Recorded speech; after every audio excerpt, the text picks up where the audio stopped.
Salue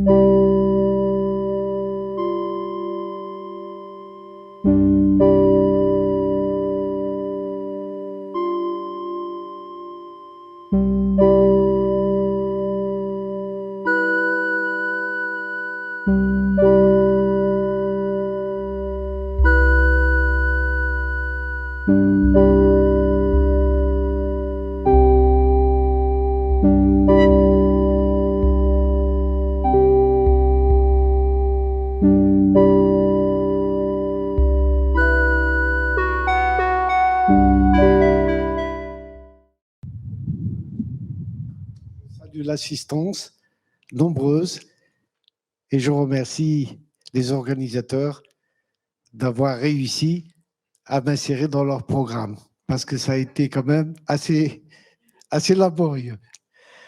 Et puis, la deuxième chose que je voudrais dire, c'est d'oublier tout ce qui vient d'être dit. Redescendons un peu à terre et soyons tout simplement les lettres de la même alphabet. Chacun est différent par le son qu'il émet, par la forme qu'il a, par la tradition qu'il représente ou la non-tradition. Mais nous sommes tous de la même alphabet. Si nous comprenons cela, nous comprenons ce que le lama Traylor nous a dit tout à l'heure, qui était essentiel, à mon avis. C'est que d'abord, l'homme est une conscience. Ce n'est pas la couleur de sa peau, ce n'est pas sa nationalité, ce n'est pas sa religion, ce n'est pas ses diplômes. C'est sa conscience qui fait de lui ce qu'il est. Et si nous comprenons ce message, alors s'ouvre vers nous une perspective, un chemin, ou disons une conscience vivante qui, à chaque instant de notre vie, va nous accompagner à la fois dans notre réflexion et en même temps dans nos actions. Oui, on peut parler de dogmes, on peut parler de livres sacrés, on peut parler de savoir, de connaissances. Il y a des montagnes de choses qui ont été écrites sur la spiritualité ou l'intériorité. Mais ça, c'est comme si on décrivait à partir d'un lieu donné, d'un livre de géographie, un pays, le Brésil ou les États-Unis ou le Canada. On peut savoir tout sur un pays en feuilletant un livre. On peut connaître les noms des montagnes, les noms de ces rivières, de ces fleuves, les océans qui sont autour de ces côtes. Mais celui qui prend un moyen, un avion ou un bateau, et qui va directement, et qui va cheminer, qui va sentir l'air du Canada, qui va goûter le fruit du Canada ou du Brésil ou d'un autre pays, on ne peut pas l'égaler, même si on est un érudit dans ce domaine, on ne pourra jamais remplacer l'expérience par un savoir ou une connaissance. L'expérience est fondamentale. C'est elle qui fait de nous des êtres qui, dans l'intelligence, va à la fois user de l'inné et de l'acquis. L'inné, c'est ce qui vient de moi. C'est tout ce qui m'inspire, ce que m'inspirent les choses. Cette rencontre, ce dialogue, cet échange. Est-ce qu'il y a quelque chose dans moi qui me permet de me relier à l'inné des autres? De faire en sorte pour qu'eux-mêmes puissent comprendre mon langage, qu'on puisse échanger et que chacun de nous va partir avec quelque chose qui lui sera utile dans sa vie, dans sa réflexion, dans ce qu'il fait, dans son travail, dans la responsabilité qu'il a vis-à-vis d'autrui. La spiritualité est quelque chose de vivant. Ce n'est pas quelque chose qu'on emprunte au moment où on a besoin, parce qu'on est en colère, ou parce qu'on est dans la détresse, ou parce qu'on est ceci ou cela. La spiritualité, c'est la respiration d'un être conscient. C'est notre respiration et notre expiration.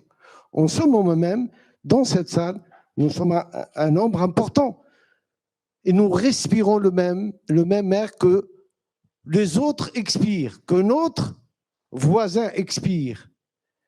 Nous ne nous posons pas la question, est-ce que l'air que je respire m'appartient ou appartient à l'autre? C'est insensé. Nous ne nous posons pas cette question. Nous respirons, parce que si nous cessons de respirer, nous mourrons. Donc c'est quelque chose qui en nous agit sans conditionnement, sans passer par le filtre de la raison, de l'intellect, c'est bon, c'est pas bon, c'est musulman, c'est chrétien, c'est juif, c'est bouddhiste, c'est ceci, tous les étiquettes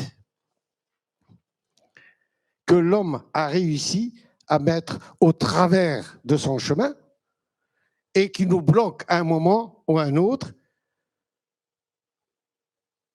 et qui ne nous facilite pas la tâche d'arriver à cette conscience universelle qui peut peut-être un jour donner naissance à la civilisation universelle. Cette civilisation universelle où les êtres humains comprendront que l'humanité n'est rien d'autre qu'un corps où chacun de nous est une cellule. Que chacun de nous, là où il y a la cellule du cheveu, il y a la cellule du doigt de la main, il y a la cellule du cœur, il y a quelle est la cellule la plus noble? Est-ce que c'est la cellule du cerveau, du foie, de l'estomac, des reins? Qui sont les premiers dans notre corps et qui sont les derniers? Donc, tous ces préjugés, tous ces jugements qui nous ont forcément, qu'on a reçus par notre éducation, pour former cet ego, pour donner à ce jeu une réalité, pour que je sois monsieur untel ou madame untel ou mademoiselle untel, avoir un nom, avoir une personne, donc, et constituer ce jeu que je suis qui est en train de parler. Mais en réalité, si chacun de nous fait juste un retour à sa propre existence, il verra qu'il a débuté par une et unique cellule.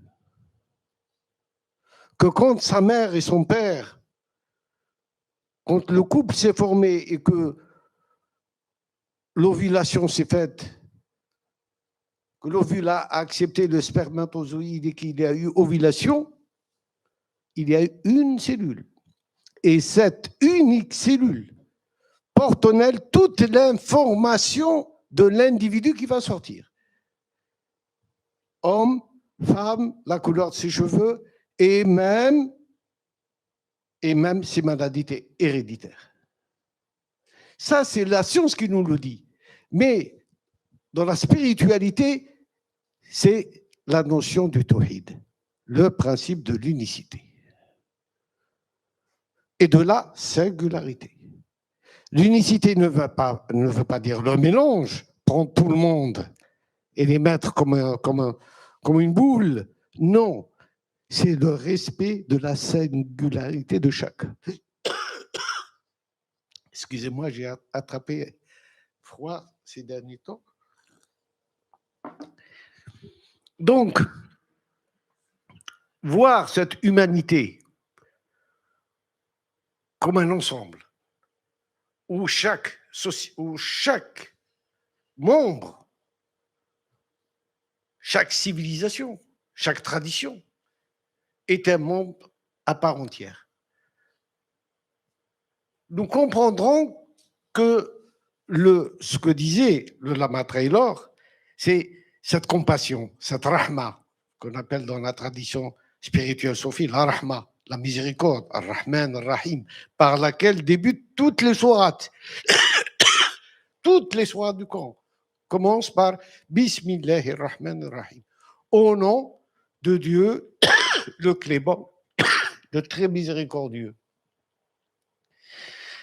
Cette notion de miséricorde, cette notion de compassion, qui nous accompagne à chacun de nos instants, comme j'ai dit, de nos réflexions. Elle n'est pas limitée à un moment donné. Elle est dans nos paroles, elle est dans nos intentions, elle est dans notre réflexion. Elle est incorporée à notre sang, à notre chair, à nous, ce que nous sommes, tout ce que nous sommes, tout ce qui est visible et l'invisible de nous-mêmes. Parce que chacune de nos cellules est une conscience, est une étincelle de cette conscience. Donc, j'ai voulu un petit peu, parce que pour moins parler en vérité, et puis surtout pour essayer d'expliquer un petit peu, parce que des fois, peut-être qu'un schéma explique un peu plus rapidement les choses. Donc, les maîtres soufis, quand la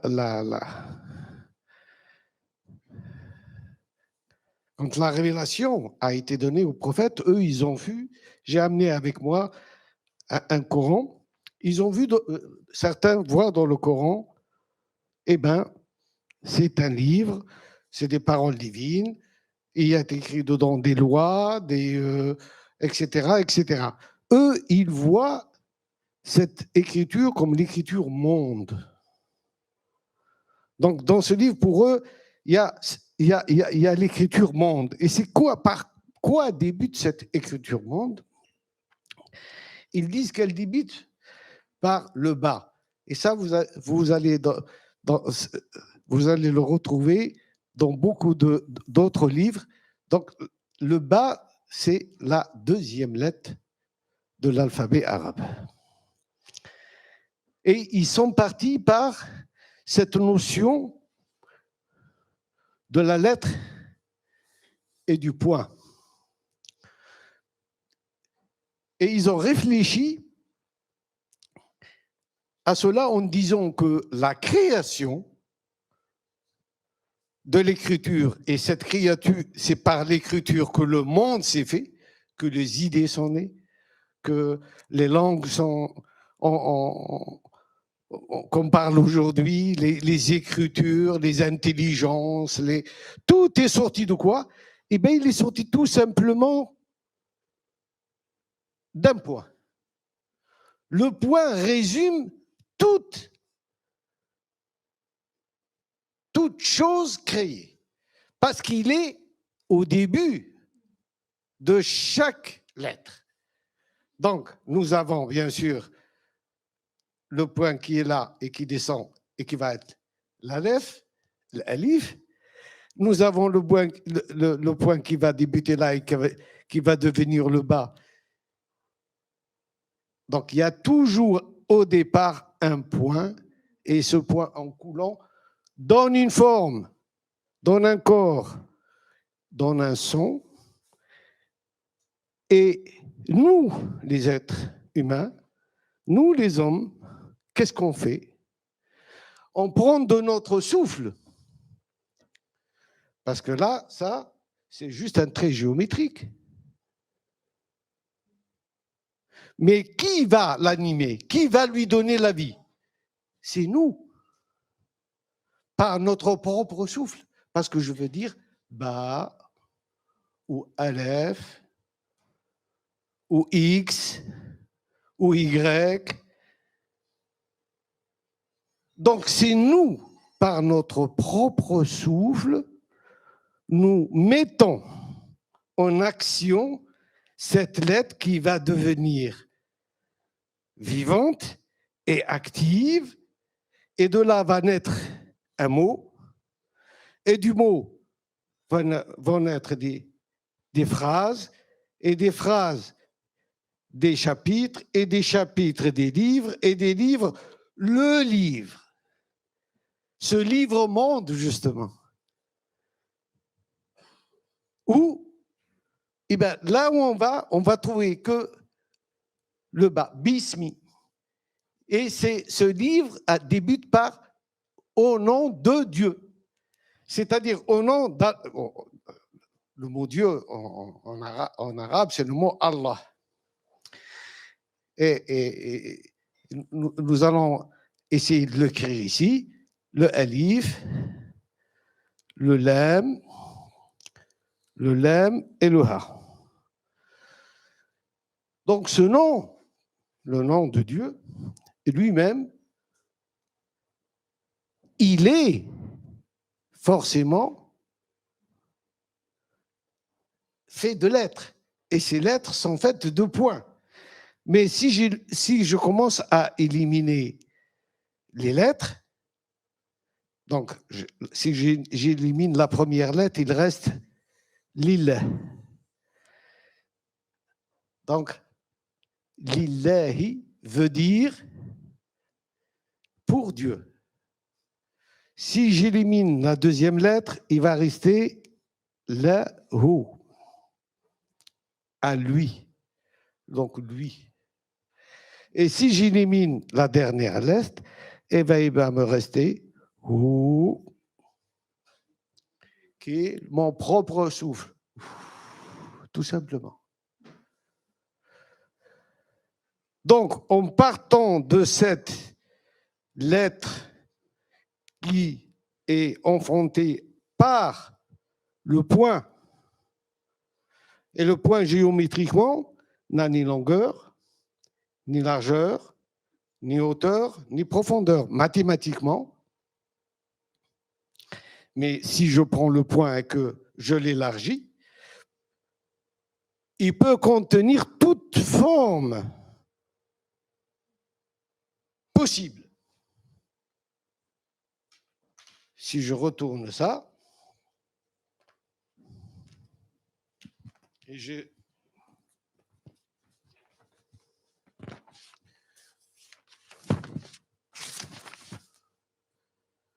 je mets un point au centre et je mets un cercle autour.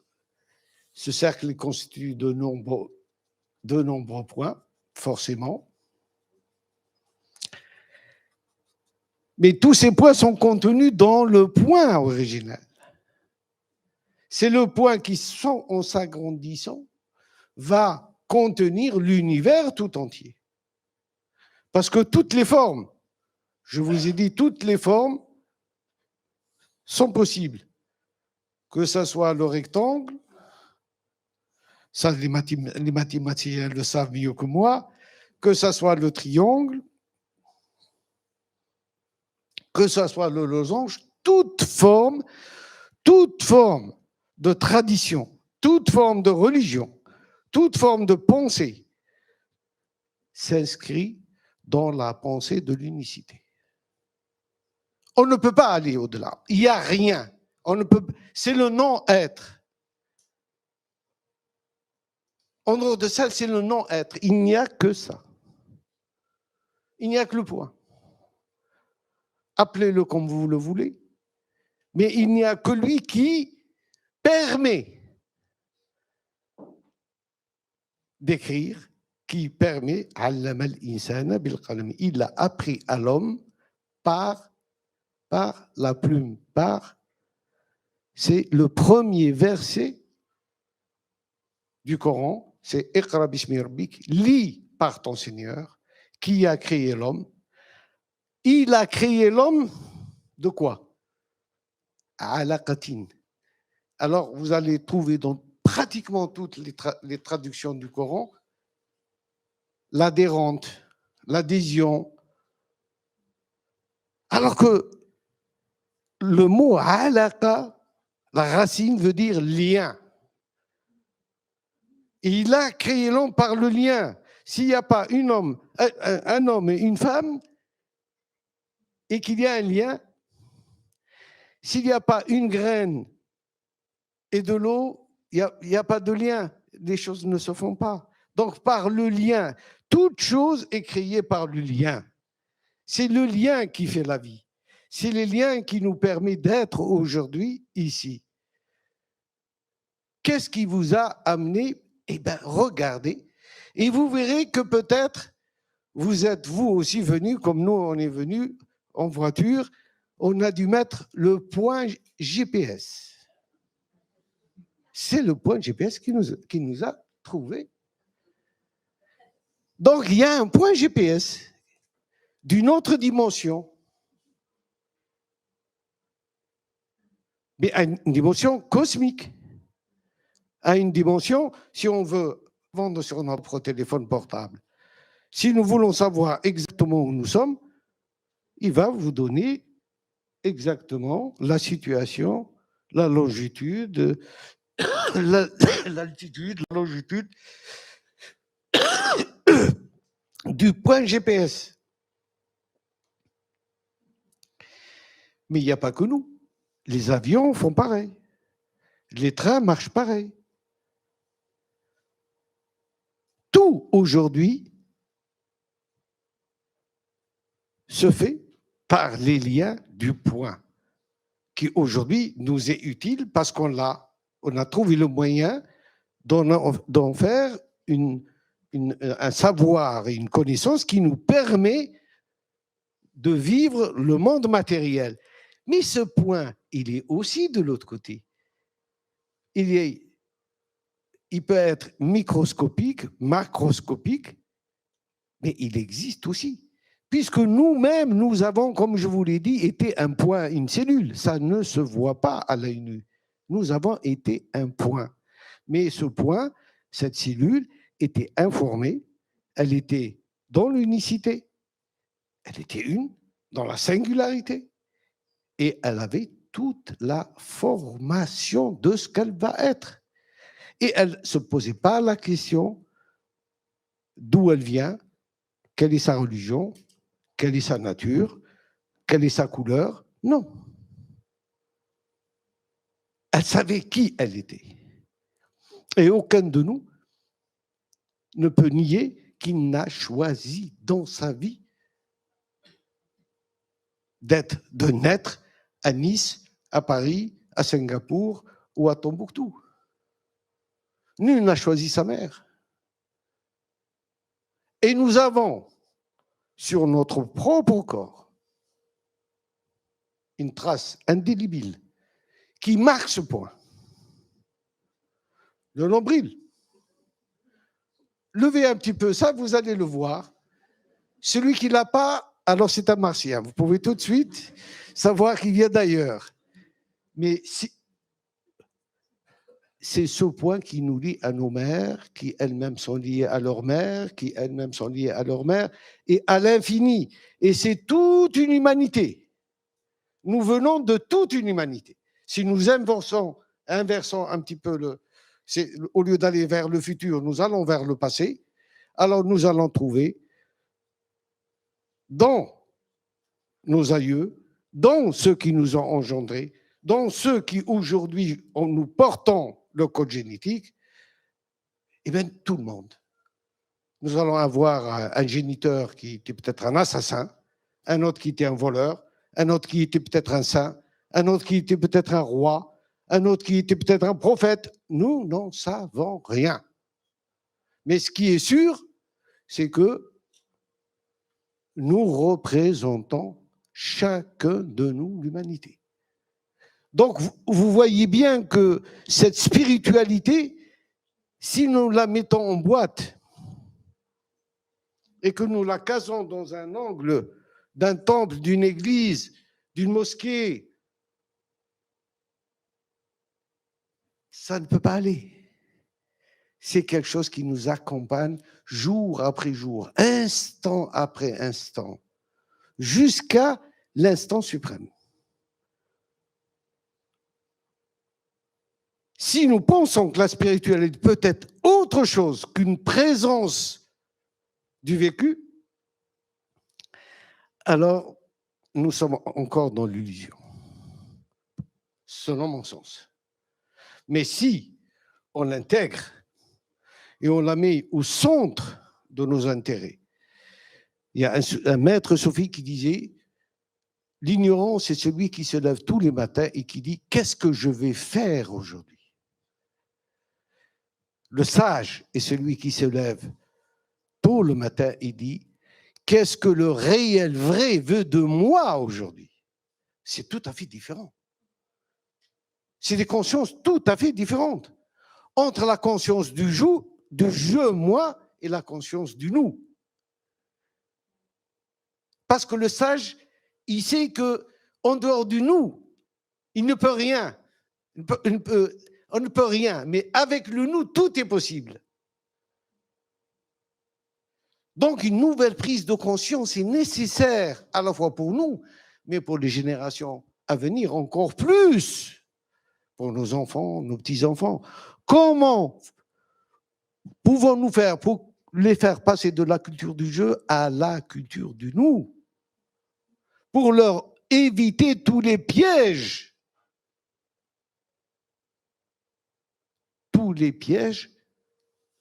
bon, qui sont... Est-ce que les guerres, les conflits ne sont pas des pièges? Mais bien sûr, c'est des pièges énormes.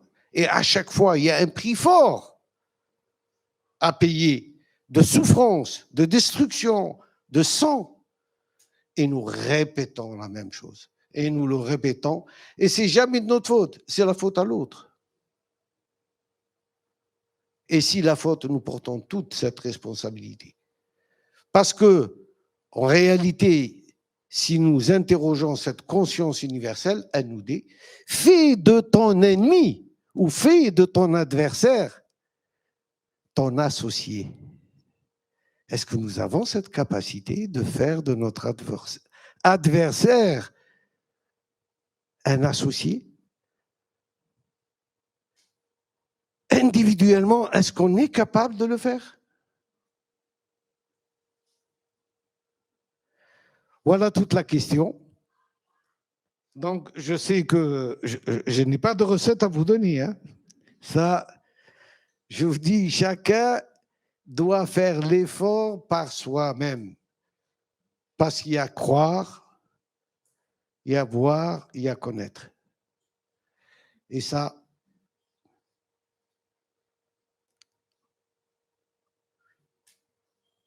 chacun est libre de pouvoir le réaliser par soi-même. On ne peut pas le faire à sa place. Il n'y a pas de maître ou il n'y a pas de miracle que celui-là, c'est de s'éveiller et de pouvoir trouver des frères, des sœurs, des compagnons dans un chemin qui est ouvert à tous. Parce que si on le réduit à une secte, si on le réduit à une élite, si on le réduit à une église, eh bien, nous ferons la même erreur. Nous nous diviserons, nous nous battrons, et chacun dira ma vérité. Et comme dans le cercle, vous voyez ce point-là, je peux lui donner le numéro 1 et continuer à faire le tour, mais quand j'arriverai à la fin, au centième, au millième, au milliardième, je verrai que, en vérité, il n'y a que le 1 qui s'est rajouté à lui-même et que c'est toujours le principe de l'unité à travers la multiplicité. Il nous semble nous qui sommes dans le monde de la dualité, oui, parce que pour que la vie soit, il faut le jour et la nuit. Il faut le blanc et le noir. Il faut le froid et le chaud. Mais les sages voient derrière cette dualité, il n'y a qu'un seul principe, c'est le principe de l'unité.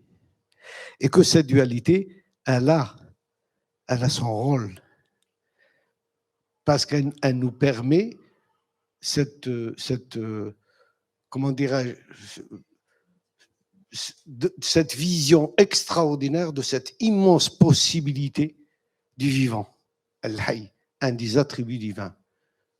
Comment le vivant peut s'exprimer dans la multitude, que ça soit dans la nature. Regardez, les plantes, elles sont arrosées par la même eau, mais chaque plante va donner des fleurs à elle, qui ne ressemblent pas à une autre plante, des fruits à elle qui ne ressemblent pas à une. Pourtant, ils sont tous arrosés par la même eau. C'est la même eau qui arrose. Vous avez des plantes qui vont faire des fruits doux, d'autres des fruits aigres, d'autres des fruits acides, et d'autres même du poison. Mais c'est la diversité. C'est cette diversité, c'est cette immense possibilité de la création, de ce éternel vivant qui enfante sans arrêt la vie. Et nous-mêmes ici, dans 50 ans, dans 100 ans, qui sera présent? Ce sera une autre humanité qui viendra à notre place. Donc nous sommes dans la finitude. Nous sommes inscrits dans la finitude. Qu'est-ce que nous laisserons? Quelle trace allons-nous laisser de notre présence sur Terre? Qu'est-ce que nous allons? Un sourire quand les gens penseront à nous? Un mot agréable? Une pensée?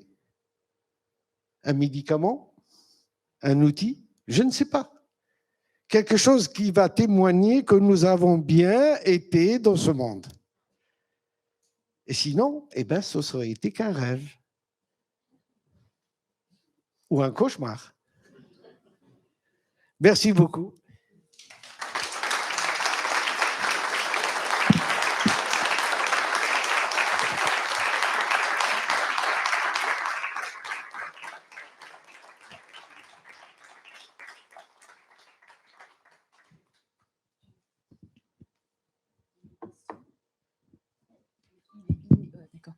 Est-ce que quelqu'un a des questions?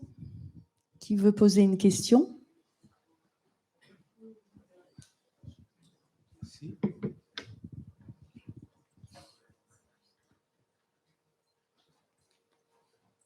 J'ai entendu vers la fin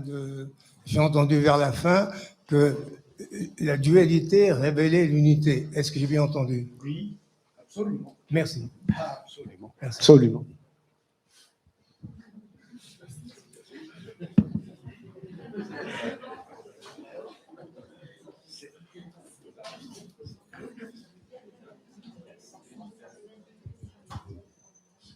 Il y a une question à poser. Une autre question? Des questions comme ça, vous pouvez en poser.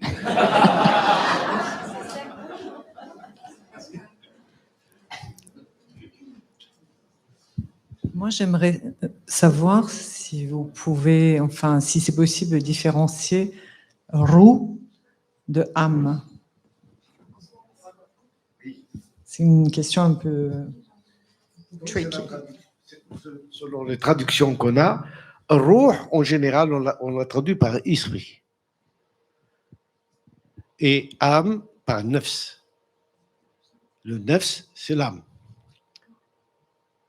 Et quelqu'un qui meurt, on dit il a akhir nafas, il a expiré le dernier souffle. Et ça, l'âme est sortie. Et d'ailleurs, dans la tradition aussi chrétienne et française, qu'est-ce qu'on dit à quelqu'un qui vient de mourir? Il a rendu à qui? Ah, donc ça ne nous a jamais appartenu. On ne rend pas quelque chose qui nous appartient.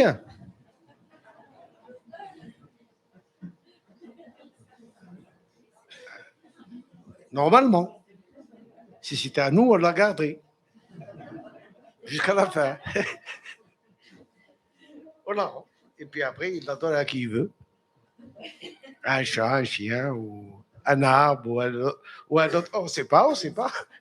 Une fourmi. On ne sait pas.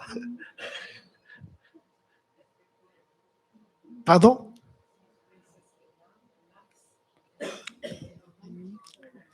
Alors, c'est plus délicat parce que là, parler de l'esprit, là, je crois que ça va nous emmener à. Donc, l'esprit, j'ai exprimé le bas, qui est le début de la bismillah. Bismillah ar-Rahman ar-Rahim, elle commence par un bas. Quant au alif, on dit c'est l'intellect suprême, c'est le ruh. C'est celui qui a. C'est lui qui est descendu. Descendu, c'est l'Esprit Saint, c'est cet esprit qui est descendu et qui a permis que à cet alphabet de la vie de naître, il est à la fois celui qui relie le monde de l'absolu ou le monde spirituel au monde matériel, et c'est pour ça qu'on l'appelle souvent aussi l'intellect universel. Mais parler de l'esprit, c'est un peu dangereux, alors que là, il est présent avec nous, il est présent en nous, il est présent en toutes choses, et il agit à travers toute la création. Et s'il n'y avait pas cet esprit, justement, je pense que ces liens ne se seraient jamais manifestés. Chaque lettre aurait été une lettre, certes, mais elle n'aurait pas eu l'audace et l'intelligence et la sagesse de se lier à une autre. Parce que le mot amour ou le mot esprit, c'est E-S-P-R-I-T.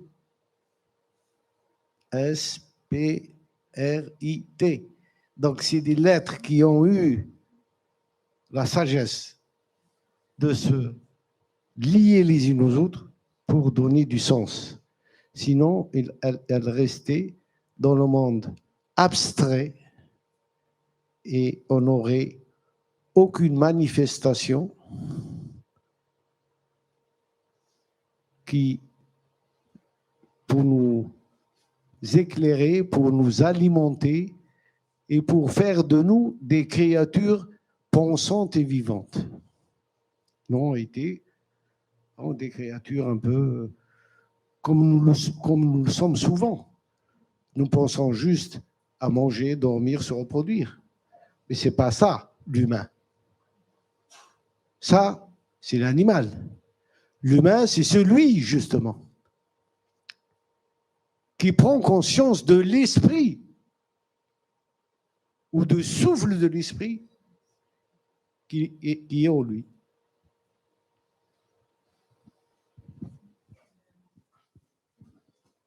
Merci. Du coup, on dit l'esprit et les âmes. Donc, donc l'esprit, c'est l'un, en fait. Alif, ok. Et j'ai une autre question, elle est partie. Il faut qu'elle revienne. Ah, si, c'était rih rouh. Le vent, quand on dit il y a l'esprit, il y a le vent, puis la respiration qu'on a en nous. C'est un souffle. Donc, c'est aussi l'esprit. Voilà. Ah. Alors, c'est l'âme. Tenfous, c'est la respiration, l'expiration. Et nefs, on a ce qu'on traduit souvent par l'ego ou le moi, que les psychologues, les psychanalystes appellent le surmoi, etc. Dans la tradition musulmane, on a nefs al-mutma'inna, nefs al-ammara, nefs al-luwama. Donc, c'est des états de conscience de cette âme. C'est-à-dire, plus l'âme se rapproche de son essence, plus elle s'approche de l'esprit, plus elle s'affinit. Plus elle s'éloigne, plus elle devient grossière. et elle n'est intéressée que par des choses grossières. Elle trouve sa jouissance, elle trouve son appétit dans ce qui est bas. Et plus elle s'élève, et plus elle va vers son essence. Pour prendre un exemple, si je prends cette eau, l'eau, c'est pas du solide, c'est du liquide. On est d'accord. Mais je vais la mettre dans un congélateur et elle va devenir solide. Donc, elle a passé d'un état à un autre. Mais elle n'a pas changé de nature, ou elle a changé de nature.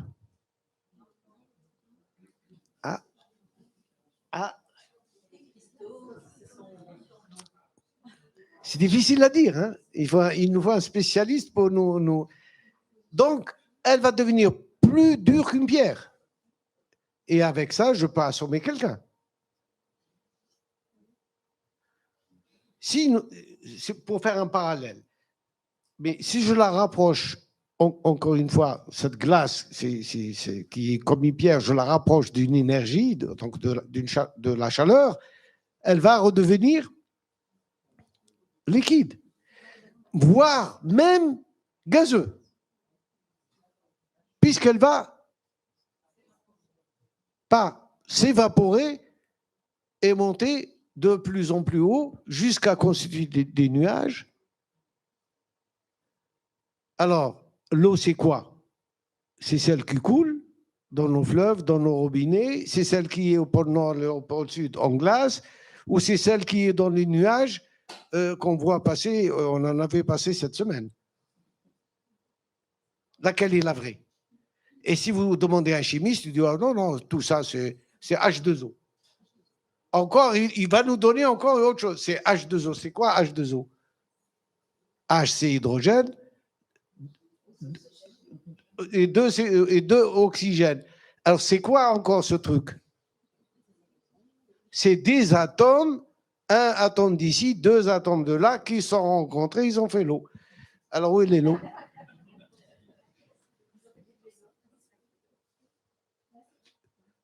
Donc, c'est là où tout est lié. Toute chose est liée. Toute chose est liée au principe premier. Alors, on dira que tout est particule atomique, on peut dire, mais après,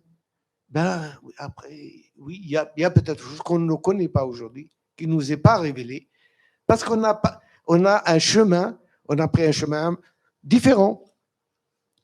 Mais pour les spirituels, ils ont pris un chemin qui leur a permis de la connaissance, le ma'rifa. Cette connaissance qu'on ne peut pas apprendre dans les livres, qu'on ne peut pas trouver dans les universités, mais c'est quelque chose, je vous ai dit, dans le vécu. On est à la fois le témoin, le cobaye, l'expérimentateur et l'objet expérimenté.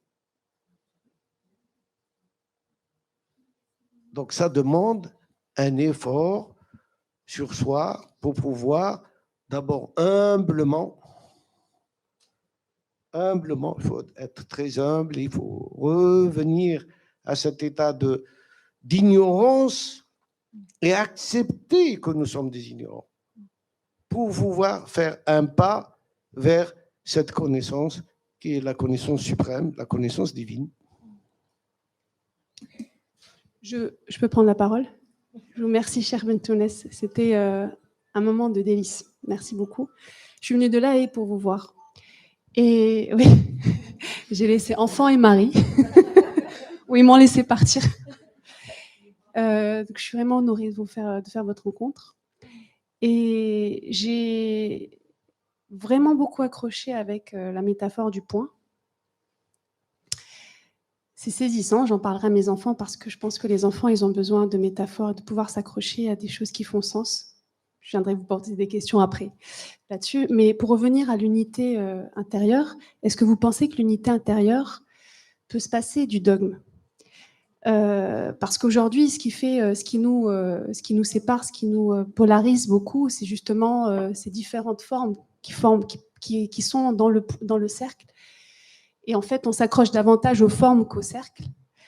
Mais en même temps, est-ce qu'on peut s'en passer? Est-ce que on peut accéder à cette unité intérieure et faire l'expérience de l'un sans passer par la voie de la pratique, de la religion, du dogme, de la, enfin, de- Oui.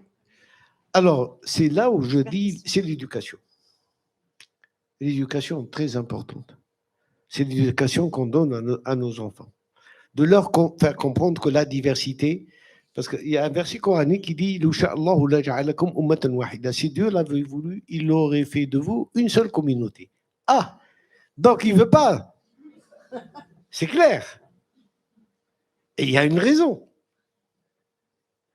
Parce que nous ne sommes pas, c'est pas une usine, nous ne sommes pas des matricules.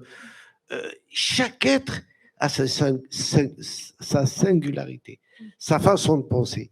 Ses empreintes digitales sont différentes. Nous sommes 8 milliards d'empreintes digitales différentes. C'est cette immense possibilité créative du divin. Donc c'est un plus. Si nous apprenons à nos enfants que oui, christianisme, judaïsme, bouddhisme, etc., c'est l'islam. L'islam est venu. Nous avons fait de vous la communauté médiatrice pour que vous soyez les témoins, pas les juges. C'est ça la différence.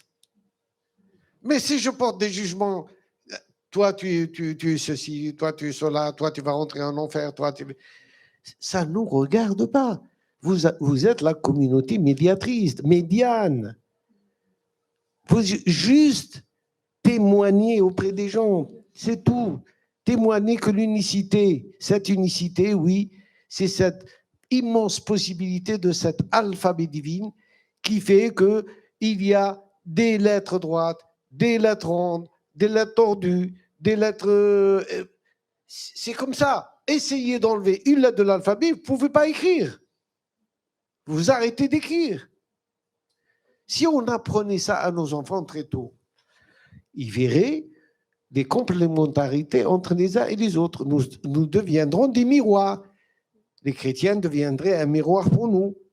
Nous deviendrons des miroirs pour les bouddhistes. Les bouddhistes deviendraient des miroirs pour les hindouistes. J'en sais rien. Mais cette diversité va nous questionner sur l'héritage que nous avons reçu. Et nous allons nous percevoir de la richesse que nous avons. Mais si nous nivelons tout, aujourd'hui, les religions, c'est quoi? Elles deviennent de plus en plus des idéologies politiques ou des héritages culturels. Je suis chrétien parce que mes parents sont chrétiens, je suis musulman parce que mes parents sont musulmans, mais si on l'interroge sur qu'est-ce que c'est que le christianisme, il ne connaît absolument rien. Et pareil pour le musulman. Ou alors il connaît des choses qui sont aberrantes, que l'islam n'a jamais dites, ou que Jésus n'a jamais dit. Vous comprenez? L'éducation. Et c'est cette éducation, nous cessons de le dire au niveau des organisations internationales, au niveau... Faites en sorte qu'il y ait une éducation à la culture de paix. Ça évitera tellement de problèmes aux générations à venir. Tellement de problèmes. Comment les mettre en synergie pour qu'ils construisent leur avenir l'un avec l'autre et pas l'un contre l'autre? Pourquoi nous obligeons nos enfants très tôt à faire de l'autre un ennemi, un adversaire, de le rejeter? Alors, il ne sait même pas pourquoi. C'est ça la difficulté. C'est un pari. Peut-être qu'on rêve, mais bon, il est encore permis de rêver. Oui, Oui. rêver. Oui, il y a de l'espoir, tant qu'on continuera à avoir des bébés. Mais non, pour revenir quand même à la pratique. Alors, la pratique. Est-ce qu'elle peut aider? Bien sûr qu'elle peut aider. Et comment elle peut aider? Non, elle peut très bien aider. Il faut lui enlever je dirais, la pratique, elle a deux sens. La pratique, elle nous amène vers la sacralité du temps. Elle nous oblige à sacraliser notre temps. Les moments de prière sont des moments de rappel est-ce que il y a au moins encore ce lien et je peux consacrer du temps, comme je consacre mon temps, eh bien, je ne sais pas, à d'autres, à des loisirs, à la pêche, ou je ne sais pas moi, ou à faire du saut de mouton. Donc, ce n'est pas la même chose. Donc, ça nous fait sortir de l'espace commun vers l'espace sacré. Mais il y a quelque chose qui doit se passer en moi. Si je l'apprends de cette façon, mais si je l'apprends comme dogmatique, une obligation, et je la fais dans ce sens, ça sera plus qu'un fardeau à porter que pour une réalisation qui va, au contraire, me permettre, dans ce moment sacré, de pouvoir puiser dans une énergie nouvelle. Et là, que ce soit la prière, que ce soit le jeûne, que ce soit la méditation. Qu'est-ce que chez nous la méditation? On dit dhikr. Souvenez-vous de Dieu. C'est le souvenir. Donc, il y a quelque chose qu'on a oublié. Donc, je vais aller par le dhikr me souvenir de ce que j'ai oublié.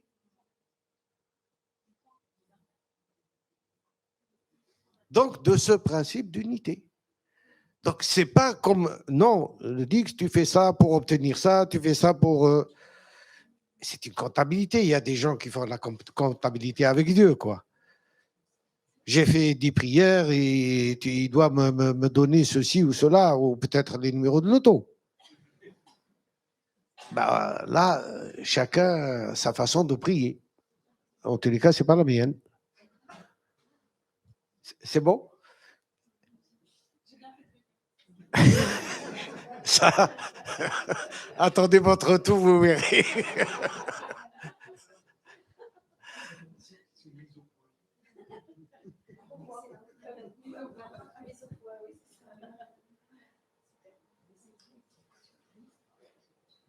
C'est bon alors. Vous me libérez. Merci. Vas-y, Patrick. Non, je me porte hors de micro.